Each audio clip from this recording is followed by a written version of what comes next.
আল্লাহ রাসূল সাল্লাল্লাহু আলাইহি ওয়াসাল্লাম অসুস্থ ব্যক্তিদের সম্পর্কে বলতে গিয়ে বলছেন, আল্লাহ রাব্বুল আলামিন ফেরেশতাকে ডাক দেন, যে ফেরেশতা আমলনামা লিখে, ডাক দিয়ে বলেন যে আমার বান্দা এখন কি অবস্থা আছে, তো অসুস্থ হয়ে বিছানায় পড়ে আছে। আল্লাহ রাব্বুল আলামিন ফেরেশতাকে বলেন, দেখো তো আমার বান্দা সুস্থ ছিল তখন এই সময় কি করত। মনে করেন রাত 2টা-3টার ঘটনা, যে এই সময়ে আমার বান্দা কি করত দেখো।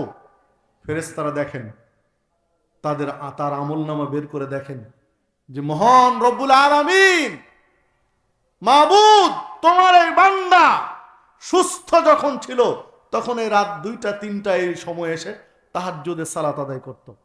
আল্লাহ রাব্বুল আলামিন বলেন, ঠিক আছে, ওর আমলনামায় তাহাজ্জুদের নেকি লিখে দাও, কারণ আমি তাকে অসুস্থ করে বিছানায় ফেলে রেখেছি। ও যদি সুস্থ থাকতো তাহাজ্জুদই পড়তো এই সময়, বিধায় লিখে দাও।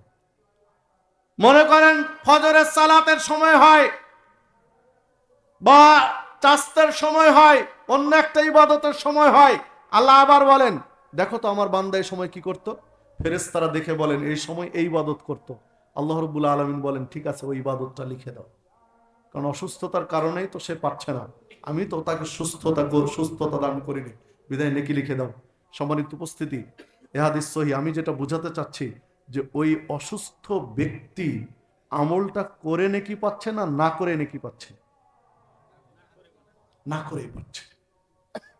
অসুস্থ হয়ে আছেন, রোগে পড়ে আছেন বিছানায়, তারপরেও না করেই কি পাচ্ছেন? নেকি পাচ্ছেন। আপনার বার্ধক্যজনিত রোগের কারণেই তো স্মৃতিশক্তি কমে গেছে। তাহলে আপনি তো তাসবিহ পাঠ করছেন, কিন্তু 32-এর জায়গায় 28 হয়েছে, আপনি বুঝতে পারেননি। আপনি তো পাঠ করেছেন। বার্ধক্যজনিত স্মৃতিশক্তি লোপ পাওয়া, এটাও তো একটা রোগ, এটাও তো মহান রব্বুল আলামিনের নির্দেশ হয়েছে।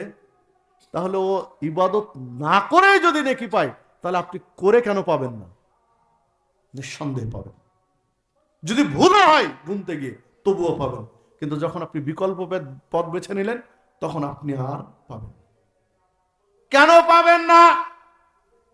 আল্লাহ রাব্বুল আলামিন সূরা মুহাম্মদ 33 নম্বর আয়াতে বলেছেন, ইয়া আইয়ুহাল্লাযীনা আমানু, হে ঈমানদারগণ, আতিউল্লাহ, আল্লাহকে মান্য করো, ওয়া আতিউর রাসূল, রাসূলের অনুসরণ করো, ওয়ালা তুবতিলু আমালাকুম, তোমাদের আমলগুলো বাতিল করো না। কথা 3টা বলেছেন ঈমানদারদেরকে, আল্লাহকে মেনে চলো, রাসূলের অনুসরণ করো, আমল বাতিল করো না। আল্লাহকে মেনে চলো, রাসূলের অনুসরণ করো, আমল বাতিল করো না। মানে আল্লাহকে মেনে না চলি, রাসূলের অনুসরণ না করি, তাহলে আমল কি হবে? বাতিল হবে। এই জন্য বললেন আগের 2টা করো, আমল বাতিল করো না। মানে আগের 2টা না করলে আমল বাতিল। রাসূলের অনুসরণ করো। রাসূল সাল্লাল্লাহু আলাইহি ওয়াসাল্লাম 23 বছরের জীবনীতে একদিনের জন্য তিনি তাসবিহ দানা, গুটি, কাঁকর, পাথর দিয়ে তাসবিহ গণনা করেননি। তাহলে আপনি বিকল্প পথ কেন বাঁচতে গেলেন? রাসূলের অনুসরণ করেননি, এই জন্যই তো আমল বাতিল হবে, আমল গ্রহণ হবে না, যেহেতু রাসূলের অনুসরণ করা হয়নি।